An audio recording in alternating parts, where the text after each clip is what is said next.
trône, 10h30, j'arrive sur le rucher, je vais faire une petite observation. Je suis passé derrière les tentes, j'ai vu 3 frelons captifs dans la 3e tente. Donc on dirait que c'est la 3e tente qui prend le relais par rapport à la première tente qui était la grande faucheuse la semaine dernière. On remarque qu'il y a souvent une tente qui capture beaucoup plus que les autres. Là, pendant que je parlais, il y a un frelon qui s'est fait capturer dans la 2e tente. Il est monté tout en haut. Il va probablement y rester parce qu'il y a des abeilles qu'il va pouvoir capturer. Donc je vais poser ma caméra. Voilà. Je pose ma caméra et je vais remplir la fontaine avec ma bouteille d'eau que j'ai amenée. Je suis passé derrière la ruche panier. Et j'ai vu que c'est bien scotché, il n'y a plus d'abeilles qui sortent derrière, donc c'est génial. Ça va vraiment régulariser le flux des abeilles devant et ça va renforcer la protection du rucher. Il n'y aura plus de capture possible sur la ruche panier. Enfin, je veux dire, plus de capture facile.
Bonjour.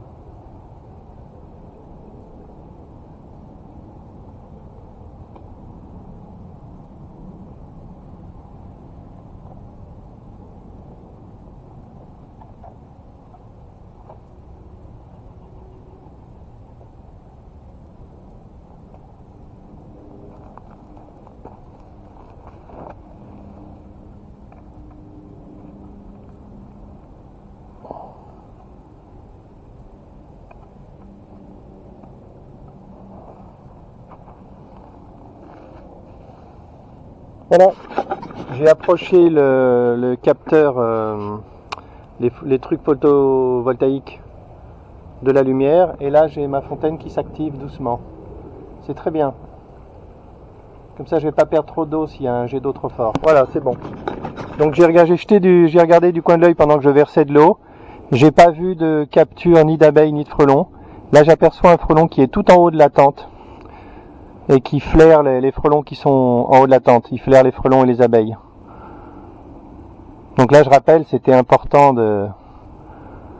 d'avoir un tissu maillé noir parce que sinon forcément mécaniquement les frelons attaqueraient les abeilles à cet endroit-là parce que c'est là qu'elles sortent lentement et elles sont faciles à capturer. Mais avec un tissu noir apparemment, c'est pas si facile. Là on voit le frelon qui marche sur le filet. En théorie c'est possible qu'il attrape une abeille. J'ai même vu une fois un frelon qui attrapait une abeille à travers le filet et qui l'a sorti du filet, carrément un artiste. Là ça va être beaucoup plus difficile parce que les abeilles ne marchent plus sur le filet, le tissu maillé, parce qu'il y a un double tissu maillé. Donc les abeilles qui ont traversé le premier tissu maillé vont traverser le second beaucoup plus vite parce qu'elles marchent sur le premier et c'est beaucoup plus facile. Pour elles n'ont pas la velléité de voler, donc elles marchent et du coup elles sortent du tissu maillé vraiment très vite. Donc là c'est une protection supplémentaire. Franchement là on est dans le détail là, hein. Mais tant qu'à faire, faut aller jusqu'au bout des affinements. Allez, j'étais venu faire des petits tests. J'ai une idée pour faire un nouveau piège qui serait fabuleux. C'est une idée que j'avais déjà eue. Je peux pas en parler parce que Il y a l'INPI qui me surveille, donc si jamais on parle d'une idée, on n'a plus le droit de déposer le brevet, c'est comme ça. Donc je peux pas vraiment en parler, mais l'idée est fabuleuse. L'idée est vraiment fabuleuse, franchement. Il faut que je travaille sur ça cette saison, que je valide le concept, que je le teste. Donc là j'étais venu faire un test. Et voilà, et ensuite on pourra le développer cet hiver pour l'année prochaine. Là j'ai fait tout ce que je voulais, hein. Le rucher est nickel, il y a de l'eau. Il y a de l'eau dans la fontaine, il y a le doux bruit de l'eau qui coule que j'adore. La ruche panier est bien fermée en haut. Donc normalement maintenant les abeilles, je le vois là, les abeilles maintenant passent par la porte. C'est bien, c'est très bien.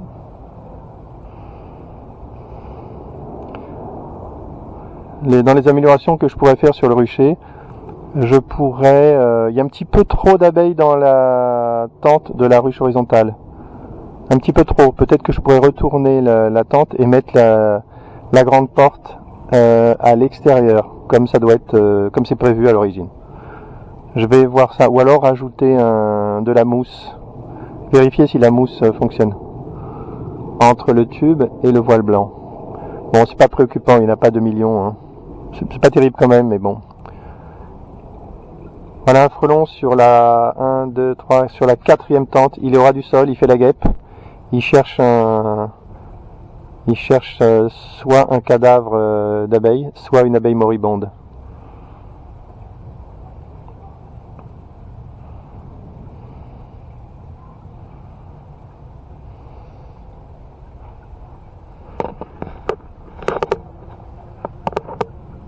Il y a un bourdon là derrière moi qui butine.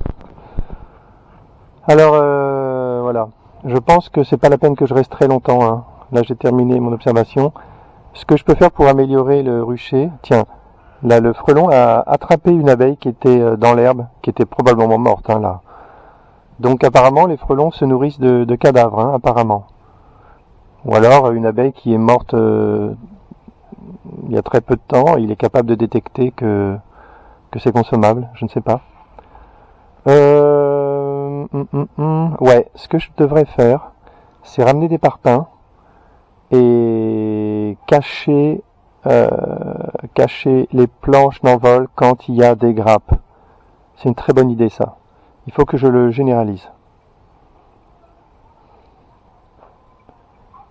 Alors sinon, dans les grosses nouvelles au niveau de la réflexion, j'ai vu une vidéo d'Éric Darouzet hier qui avait un aspect très scientifique.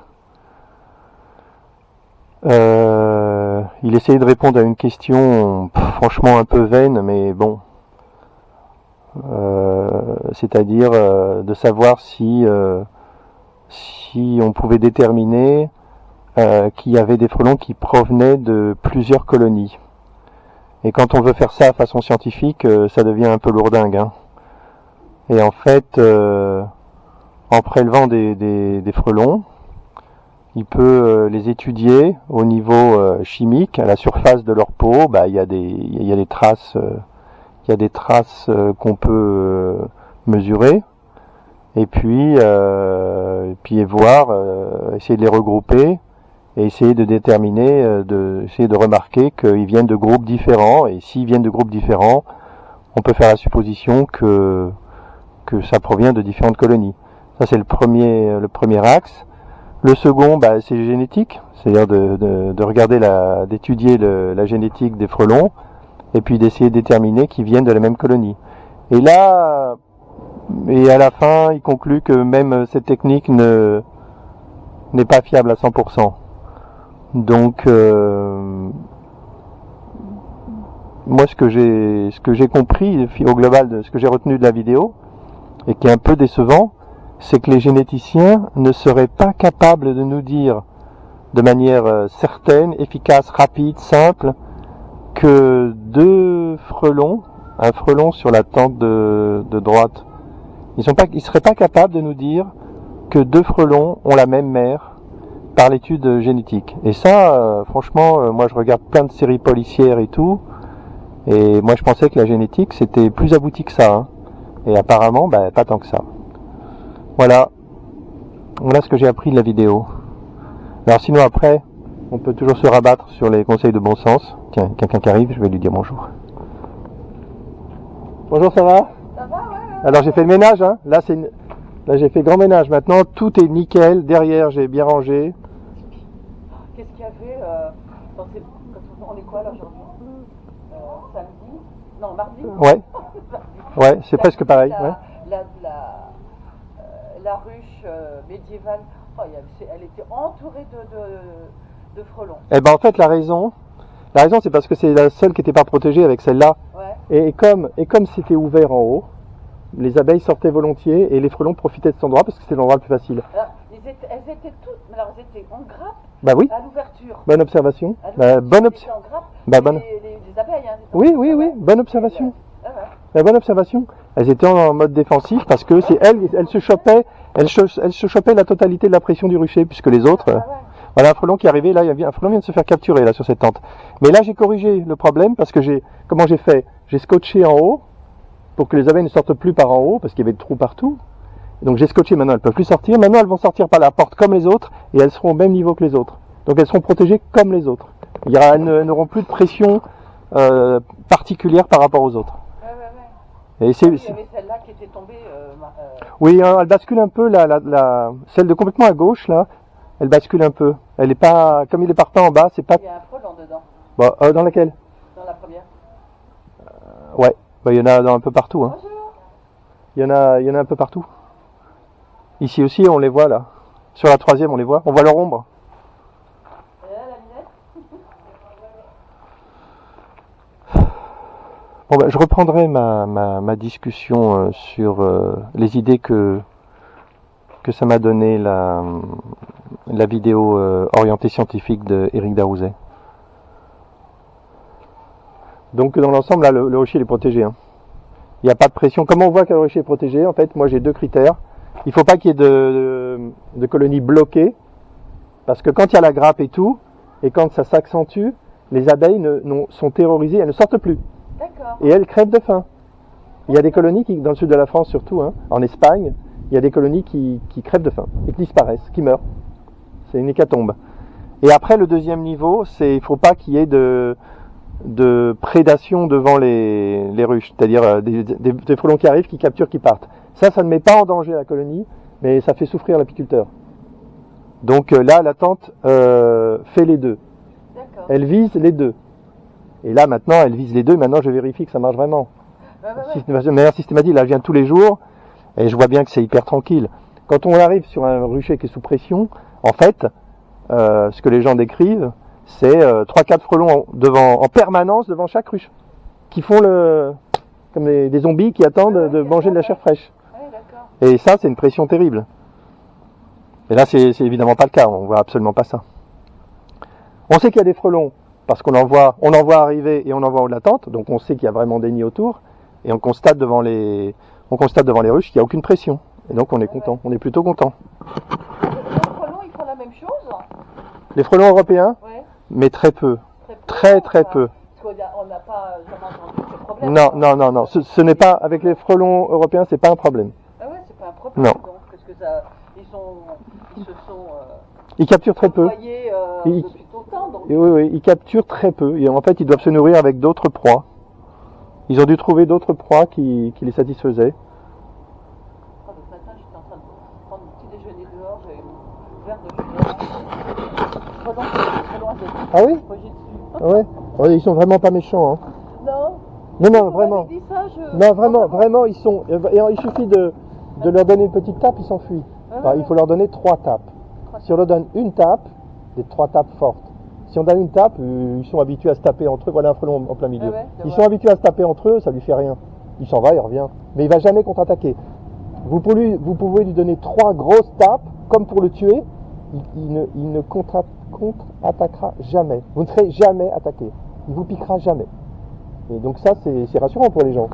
Oui, moi j'ai peur des frelons, donc comme j'étais piquée gamine. Ah oui, ça fait mal. Ah oui. Et pourquoi ils ne s'attaquent pas aux guêpes, hein? Ils s'attaquent aux guêpes. Ah, ils s'attaquent aux guêpes? Bien sûr. Là, quand vous avez la gamelle de Mimi, là. Oui, c'est vrai qu'il y a... Quand moi, une fois, je m'étais inquiété l'année dernière, je me dis, c'est quoi cette invasion de frelons? Et après, je tourne et il y avait là une gamelle un truc mijoté de folie qui était. L'autre fois, j'ai dit au monsieur, il vaut mieux mettre des croquettes de ce temps-là. Ou alors ne pas les laisser longtemps. Voilà. Mais parce que les minis, ils adorent les trucs. Ah oui, oui, oui. Non mais là, il y avait dans la gamelle, il y avait une couche de guêpes et au-dessus une couche de frelons qui volaient pour attraper les guêpes. Donc oui, bien sûr qu'ils capturent les guêpes. Moi j'ai des chats, en ce moment, la journée, je leur donne pas de pâté. Hein. Ouais, ben moi, la mienne, le problème, c'est qu'elle mange plus rien. Une fois que je lui ai donné ça, elle mange plus rien d'autre. Hein. Elle mange que les trucs bons, quoi. Les trucs congelés, quoi. Ah oui, moi, je leur en donne que le soir. Il y en a une qui mange rien. Cette semaine, c'est des chats. Ah, ça, ouais. C'est la seule chose qu'elle mange, elle n'aime rien. Bien qu'en ce moment, le soir, quand je mets de la pâtée, elle en met, alors qu'elle n'en mange pas d'habitude. Ouais. Mais c'est vrai que c'est chiant, un chat. Hein. Ah, c'est sûr. Hein. Bon. Et surtout que le chat, il n'y a pas de limite, quoi. Si on lui donne un truc bon, meilleur, il ne touchera plus le truc moins bon. Voilà. Il y a une surenchère dans le raffinement. Ah ouais, complètement. Hein. Ouais, il y a des trucs qui mangent avant, j'arrive plus à les trouver en ce moment. Depuis la Covid. Hein. Ah oui? Bon, alors je leur donne autre chose, ils arrivent à les manger, mais bon, de toute façon... Non, mais en même temps, quand ils ont faim, ils mangent. Quand ils ont faim, ils mangent. Oui, là, il n'y a pas de souci. Hein. Moi, j'en ai un, c'est les gambas. Les gambas de Madagascar. Ah ouais, quand même. Mais vous les arrachez au moment où vous les mettez dans la bouche. Hein. Bon, allez. Allez, bonne journée. Bah, vous bossez, là, vous arrêtez pas, c'est bien. Vous ne mettez pas de chapeau, vous. Comment? Vous mettez pas de chapeau, vous êtes... Là, je vais rester à l'ombre. Ah, ok. Mais si, j'ai mon chapeau, sinon.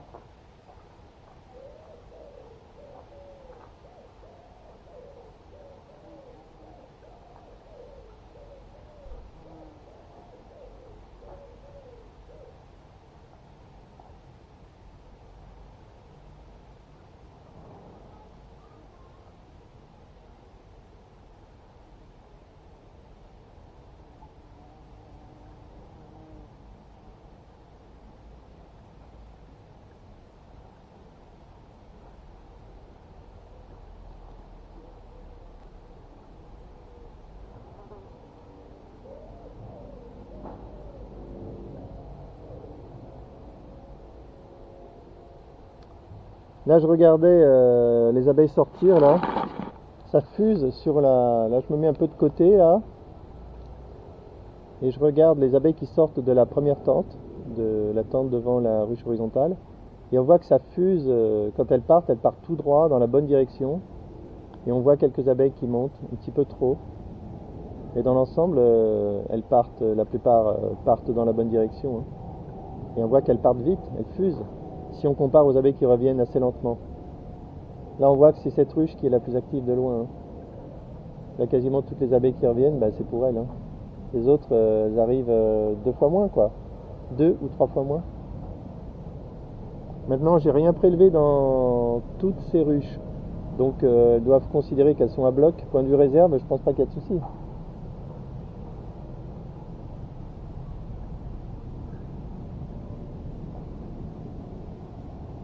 Ah, je vais pouvoir arrêter là. Ça sert à rien. Si je vais rester là, ça sert à rien. Je vais pouvoir y aller.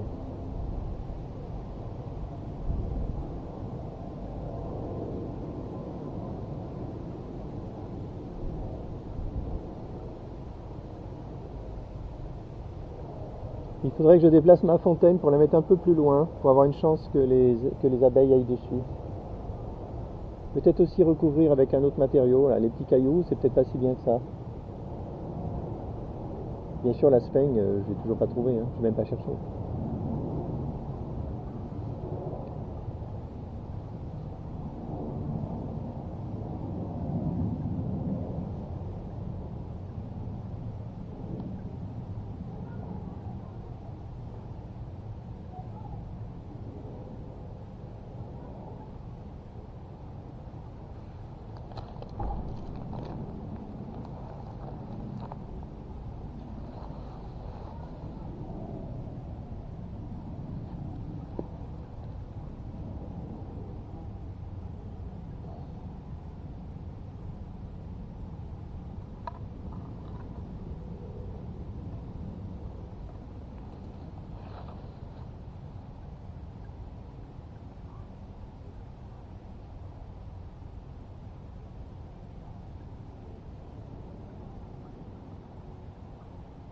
Allez, je pense que c'est bon.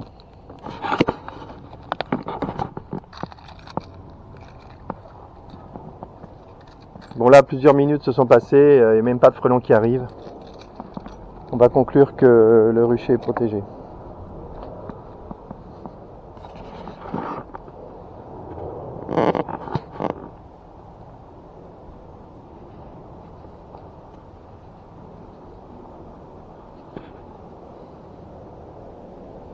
Il n'y a même pas de frelons dans cette tente.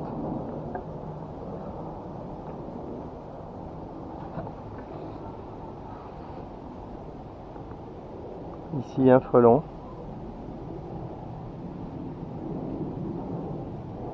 Ici bah voilà, hein, 5 frelons. C'est la nouvelle grande faucheuse. 5 frelons. Et pas d'abeilles en haut. Ici pas de frelons, pas d'abeilles, une ou deux. Ici 2 abeilles, pas de frelons. Voilà. Le bilan de ce matin à 10h30, 11h probablement maintenant. Fin de la vidéo.